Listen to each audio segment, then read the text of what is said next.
আমাদের ঢাকা বিশ্ববিদ্যালয় আমরা গড়ে তুলবো। সেই ধরনের স্বপ্নের নিরাপদ ক্যাম্পাস না হওয়ার আগ পর্যন্ত আমরা থামবো না। এখন বলতে পারেন ভাই আমরা এটা কিভাবে করবো, সেটা আমরা ইতিমধ্যে আমাদের যে ইস্তেহার, সেই ইস্তেহারে আমরা উল্লেখ করেছি।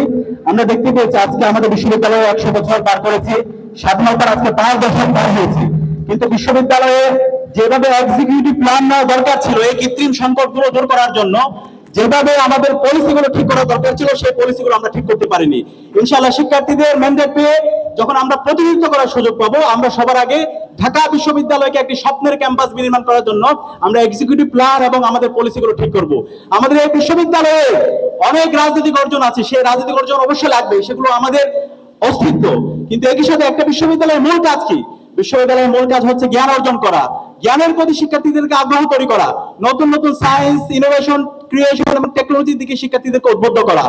এই বিশ্ববিদ্যালয়কে যেভাবে একাডেমিক একটা ইনস্টিটিউট হিসেবে গড়ে তোলা দরকার ছিল, সেটা আমরা দেখতে পাইনি। ইনশাআল্লাহ আমাদের প্রথম দাবি থাকবে, এবং আমরা এই বিশ্ববিদ্যালয়কে সর্বপ্রথম যে কাজটা করবো সেটা হচ্ছে ঢাকা বিশ্ববিদ্যালয়কে একটা পলিটিক্যাল ইনস্টিটিউট থেকে এটাকে একটা একাডেমিক ইনস্টিটিউট করবো ইনশাআল্লাহ। সেই একাডেমিক ইনস্টিটিউট করার জন্য আমাদেরকে শিক্ষক নিয়োগ যে প্রক্রিয়া আছে সেটাকে পরিবর্তন করতে হবে।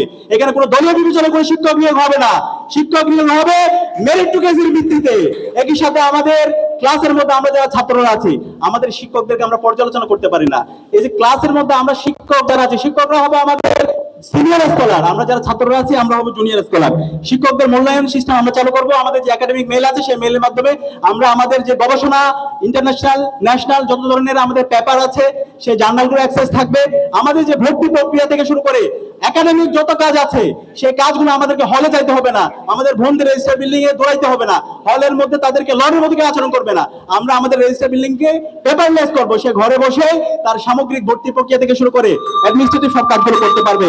এবং একই সাথে আমাদের আবাসন সংকট থেকে শুরু করে স্বাস্থ্যের নিরাপত্তা, খাদ্যের নিরাপত্তা এবং আমাদের নারীদের জন্য নিরাপদ ক্যাম্পাস গড়ার জন্য আমরা আমাদের লড়াই চালিয়ে যাব। সবাইকে অসংখ্য ধন্যবাদ আমাদের কথা শোনার জন্য।